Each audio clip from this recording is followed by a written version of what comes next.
The Positive Theory of Capital by Eugen von Bohm-Bawerk. Book 1. The Nature and Conception of Capital. Chapter 2. The Nature of Capital. The end and aim of all production is the making of things with which to satisfy our wants, that is to say, the making of goods for immediate consumption, or consumption goods. The method of their production we have already looked at in a general way. We combine our own natural powers and natural powers of the external world in such a way that under natural law the desired material good must come into existence. But this is a very general description indeed of the matter, and looking at it closer there comes in sight an important distinction which we have not as yet considered. It has reference to the distance which lies between the expenditure of human labor in the combined production and the appearance of a desired good. We either put forth our labor just before the goal is reached, or we intentionally take a roundabout way. That is to say, we may put forth our labor in such a way that it at once completes the circle of conditions necessary for the emergence of the desired good, and thus the existence of the good immediately follows the expenditure of the labor. Or we may associate our labor first with the more remote causes of the good, with the object of obtaining, not the desired good itself, but approximate cause of the good, which cause again must be associated with other suitable materials and powers, till finally, perhaps through a considerable number of intermediate members, the finished good, the instrument of human satisfaction, is obtained. The nature and importance of this distinction will be best seen from a few examples, and as these will, to a considerable extent, form a demonstration of what is really one of the most fundamental propositions in our theory, I must risk being tedious. A peasant requires drinking water. The spring is some distance from his house. There are various ways in which he may supply his daily wants. First, he may go to the spring each time he is thirsty and drink out of his hollowed hand. This is the most direct way. Satisfaction follows immediately on exertion. But it is an inconvenient way, for our peasant has to take his way to the well as often as he is thirsty, and it is an insufficient way, for he can never collect and store any greater quantity, such as he requires for various other purposes. Second, he may take a log of wood hollowed out into a kind of pail, and carry his day's supply from the spring to his cottage. The advantage is obvious, but it necessitates a roundabout way of considerable length. The man must spend perhaps a day in cutting out the pail. Before doing so he must have felled a tree in the forest to do this. Again he must have made an axe, and so on. But there is still a third way. Instead of felling one tree, he fells a number of trees, splits and hollows them, and lays them from end to end, and so constructs a runnel or roan which brings a full head of water to his cottage. Here, obviously, between the expenditure of the labor and the obtaining of the water, we have a very roundabout way. But then the result is ever so much greater. Our peasant needs no longer to take his weary way from his house to well with a heavy pail on his shoulder, and yet he has a constant and full supply of the freshest water at his very door. Another example, I require stone for building the house. There is a rich vein of excellent sandstone in a neighboring hill. How is it to be got out? First, I may work the loose stones back and forth with my bare fingers, and break off what can be broken off. This is the most direct way, but also the least productive way. Second, I may take a piece of iron and make a hammer and chisel out of it, and use them on the hard stone. A roundabout way, which, of course, leads to a much better result than the former. Third method, having a hammer and chisel, I use them to drill a hole in the rock.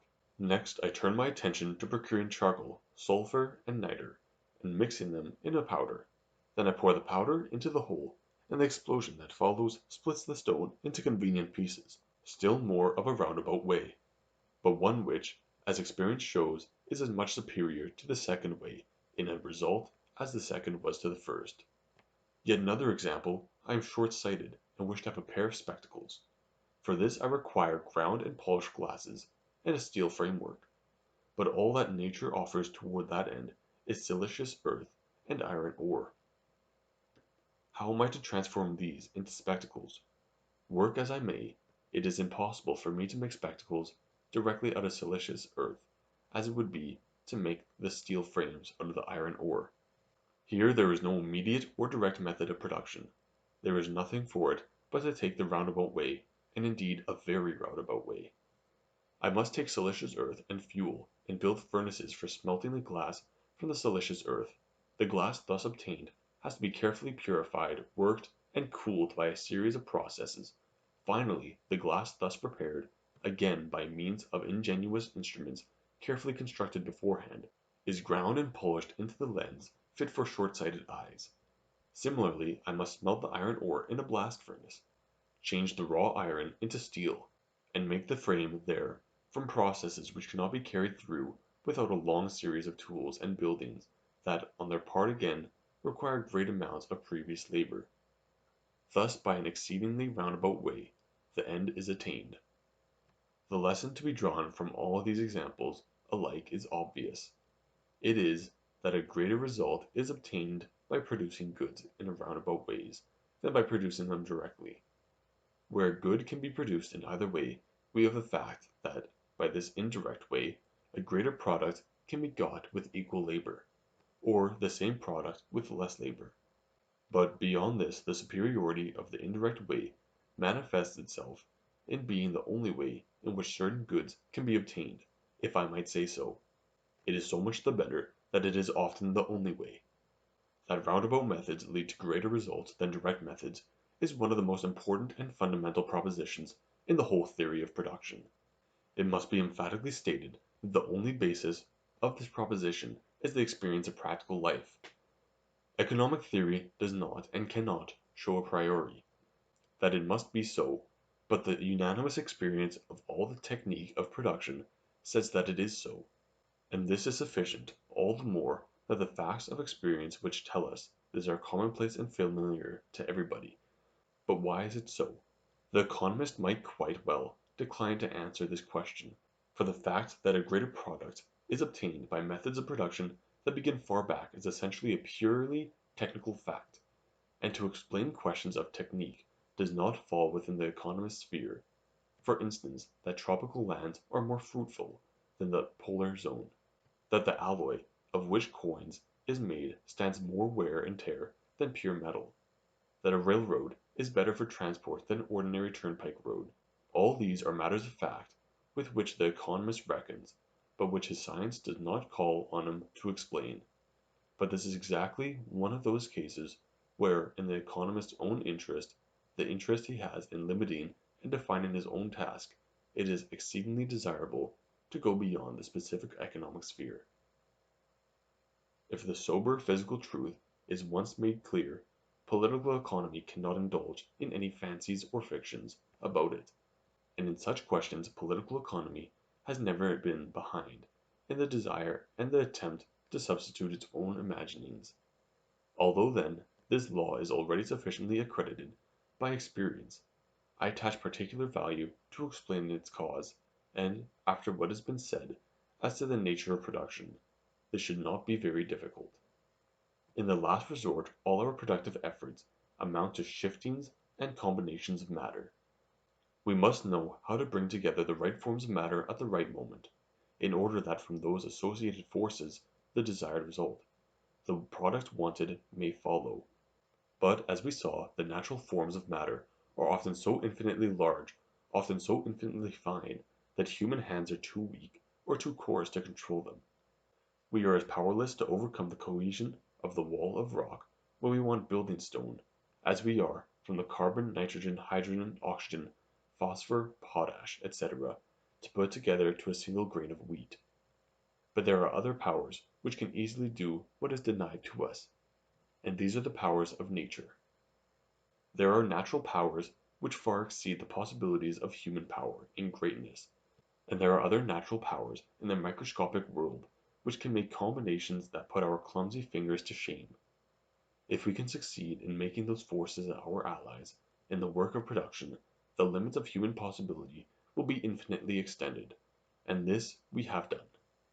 The condition of our success is that we are able to control the materials on which the power that helps us depend more easily than the materials which are to be transformed into the desired good. Happily this condition can be very often complied with. Our weak yielding hand cannot overcome the cohesion of the rock, but the hard wedge of iron can. The wedge and the hammer to drive it we can happily master with little trouble. We cannot gather the atoms of phosphorus and potash out of the ground and the atoms of carbon and oxygen out of the atmospheric air, and put them together in the shape of the corn of wheat, but the organic chemical powers of the seed can put this magical process in motion, while we on our part can very easily bury the seed in the place of its secret working, the bosom of the earth. Often, of course, we are not able directly to master the form of matter on which the friendly power depends, but in the same way as we would like it to help us, do we help ourselves against it. We try to secure the alliance of a second natural power which brings the form of matter that bears the first power under our control. We wish to bring the well water into the house.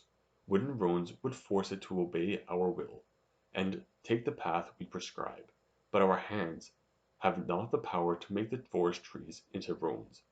We have not far to look, however, for an expedient. We ask the help of a second ally in the axe and the gouge. Their assistance gives us the roans, and the roans bring us the water.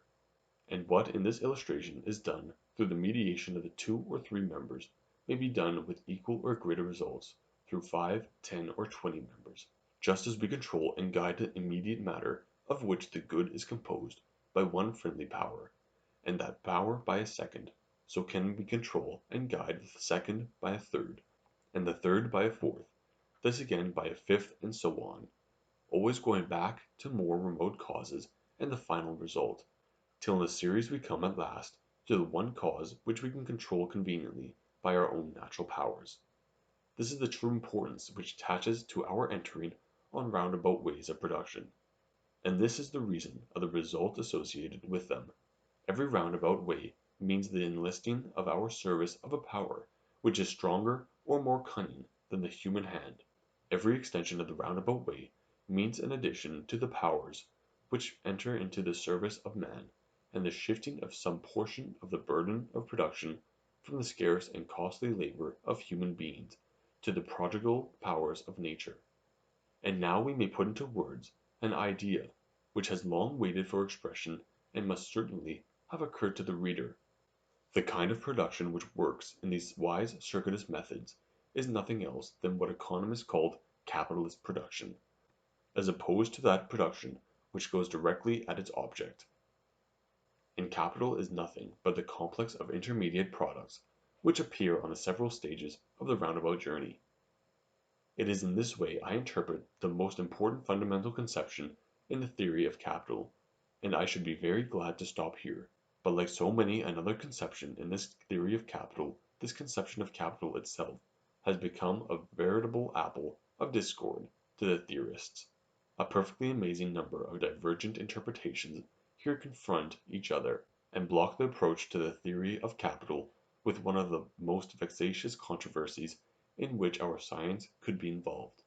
This uncertainty as to the conception of capital, bad enough in itself, becomes worse in proportion as capital gives modern science new questions to consider and discuss. It is certainly very unfortunate when a science already earnestly, even acrimoniously, engage on the solution of questions which affect society to its depths, questions which all the world knows, ponders, and discusses as the great problems of capital, is struck, as it were, by a second confusion of tongues, and becomes involved in an endless wrangle as to what kind of thing it is that properly is called capital. Such a controversy at such a point is more than embarrassing, it is a calamity, and has been found so in the history of political economy. Almost every year there appears some new attempt to settle the disputed conception, but unfortunately no authoritative result has yet followed these attempts. On the contrary, many of them have only served to put more combatants in the field and furnish more matter to the dispute. I confess that to me the settlement of the real problems connected with the name of capital seems more important, and certainly is more attractive, than the cataloguing of controversies as to the proper use of the word. All the same the fact remains that the confusion about the name has brought a great amount of confusion into the matter, and again it might be open to misconstruction, and not without reason, if the author of a somewhat comprehensive work on capital were to pass over the discussion of what is certainly the most noisy, if not the most weighty controversy about capital. On these two accounts I feel obliged again to tread the heated path of controversy, in the hope that an impartial and sober inquiry into the matter in dispute may succeed in ending it.